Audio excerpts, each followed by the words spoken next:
అసలు ఇప్పటి వరకు యేసుక్రీస్తు గురించి తెలియని మరియు సువార్త జరగని ఊరిలో ఎవరైనా రక్షణ పొందక చనిపోతే వారికి నరకము నుండి దేవుడు ఎందుకు వెసులుబాటు ఇవ్వటం లేదు? ఎందుకు వెసులుబాటు ఇవ్వటం లేదు అంటే, దేవుణ్ణి తెలుసుకోవాల్సినటువంటి బాధ్యత ప్రతి ఒక్కరి మీద ఉంది. మీరు అడవుల్లో కూడా వెళ్ళండి, బట్టలు కట్టుకోవటం తెలియనటువంటి అనాగరికులైన జనులు కూడా ఏదో ఒక రూపాన్ని పెట్టి దేవుడు అని ఆరాధిస్తారు. అసలు వాళ్ళకి దేవుడు అనేది ఎవరు నేర్పారు? మనకంటే కూడా శక్తి కలిగిన ఈ ప్రపంచం అంతా కూడా మన ఆధీనంలో లేదు, కానీ దేవుడు ఒక ఆయన ఉన్నాడు, ఆయన ఆధీనంలో ఉందని వాళ్ళకి ఎవరు నేర్పారు? అంటే ఒకవేళ మనం కనుక గమనిస్తే ప్రతి మనిషికి కూడా ఒక ఇన్బిల్ట్ చిప్ లాగా దేవుడు ఒక మనస్సాక్షిని పెట్టాడు. ఆ మనస్సాక్షి చెప్తూ ఉంటుందన్నమాట.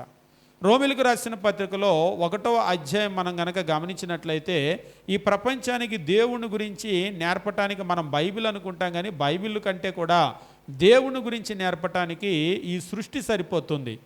రోమిలకు రాసిన పత్రిక 1వ అధ్యాయము మనం గమనించినప్పుడు 19వ వచనములో, ఎందుకనగా దేవుని గురించి తెలియశక్యమైనదేదో అది వారి మధ్య విషదమై ఉన్నది, దేవుడు అది వారికి విషదపరిచెను. ఆయన అదృశ్య లక్షణాలు అనగా ఆయన నిత్యశక్తి, దైవత్వము, జగదుత్పత్తి మొదలుకొని సృష్టింపబడిన వస్తువులను ఆలోచించుట వలన తేటబడుచున్నవి గనుక వారు నిరత్తురులైరి. అంటే ఈ సృష్టిని ఎప్పుడైతే ఆలోచన చేశామో, ఉదాహరణకి ఈ మైక్రోఫోను మీకు వెళ్తూ ఉంటే రోడ్డు మీద దొరికింది అనుకోండి, ఇది దొరకగానే దీన్ని చూడగానే మీకు ఏమనిపిస్తుంది? వెంటనే ఆకాశం వైపు చూసి, ఆహా ఇవాళ పొద్దున్నే పడి ఉంటుందేమో అని అనుకుంటారా? చలికాలం కాబట్టి. అలా అనుకోరా?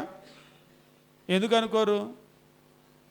అదే వెళ్తుంటే ఒక కొబ్బరికాయ ఉందనుకోండి, వెంటనే పైకి చూసి ఆ పైకి చూడగానే కొబ్బరి చెట్టు ఉంది, పడి ఉండొచ్చేమో అని అనుకుంటే న్యాయం ఉంది. అంతేగాని స్టూడియో మాస్టర్ మైక్రోఫోన్ ఆకాశంలోంచి ఎలా పడుతుంది? వెంటనే ఖచ్చితంగా మీకు ఏం తెలుస్తుందంటే, దీని మీద స్టూడియో మాస్టర్ XR40 అని రాస్తుందంటే వెంటనే ఇది స్టూడియో మాస్టర్ కంపెనీ వాళ్ళు తయారు చేశారు. ఇక్కడికి ఎలా వచ్చిందంటే ఎవరో ఒకరి ద్వారా వచ్చి ఉండాలి.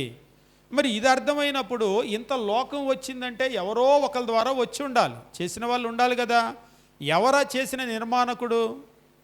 ఆయన్నే దేవుడు అని అంటాం. కాబట్టి దేవుడు అంటే ఈ సృష్టిని చేసిన సృష్టికర్త అని, ఈ సృష్టిని ఆలోచన చేయటం వల్ల ఆయన యొక్క నిత్యశక్తి, ఆయన యొక్క దైవత్వము అర్థమవుతుంది. కాబట్టి మనకు దేవుని గురించి అర్థం చేసుకోవటానికి ఈ సృష్టిని ఆలోచన చేసినప్పుడు ఖచ్చితంగా అర్థమవుతుంది. ఇక మనం గమనించినట్లయితే దెస్సలోనికు రాసినటువంటి పత్రికలో అపోస్తలుడైనటువంటి పౌలు ఒక విషయాన్ని అక్కడ దెస్సలోనిక సంఘానికి ఆయన తెలియజేస్తూ ఉంటాడు.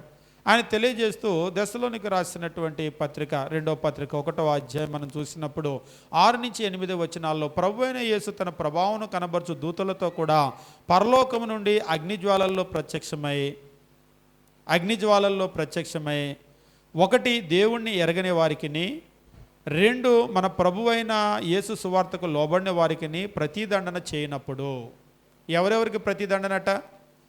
ఇక్కడ ప్రభువైన యేసు ప్రత్యక్షమైనప్పుడు ఇద్దరికి, 1 మనకు తెలియజేస్తున్నాడు, దేవుని సువార్త ఎరగని వారికిని, అదే రీతిగా ప్రభువైన యేసు యొక్క సువార్తకు లోబడిన వారికిని. దేవుణ్ణి ఎరగని వాళ్ళకి ఎలాంటి శిక్ష ఉంటుందో సువార్తకి లోబడిన వాళ్ళకి అలాంటి శిక్షే. సువార్తకి లోబడిన వారికి ఎలాంటి శిక్షో దేవుణ్ణి ఎరగని వారికి కూడా అలాంటి శిక్షే. కాబట్టి మనము ఇప్పుడు మరలా ప్రశ్న దగ్గరకు వస్తే, అసలు ఇప్పటి వరకు యేసుక్రీస్తు గురించి తెలియని వారికి, దేవుణ్ణి తెలియని వాళ్ళు అనమాట, మనకు దెస్సలోనిక పత్రికలో చదివినట్లుగా, సువార్త జరిగినటువంటి ఊర్లో ఎవరైనా రక్షణ పొందక చనిపోతే వారికి నరకము దేవుడు ఎందుకు వెసులుబాటు ఇవ్వటం లేదు అంటే, తెలుసుకోవటం వాళ్ళ బాధ్యత. మనిషికి దేవుణ్ణి తెలుసుకోవటానికి ఈ సృష్టిని పెట్టాడు, ఈ సృష్టిలో మనల్ని పుట్టించాడు, ఈ సృష్టిని చూస్తే దేవుడు అర్థమవుతాడు.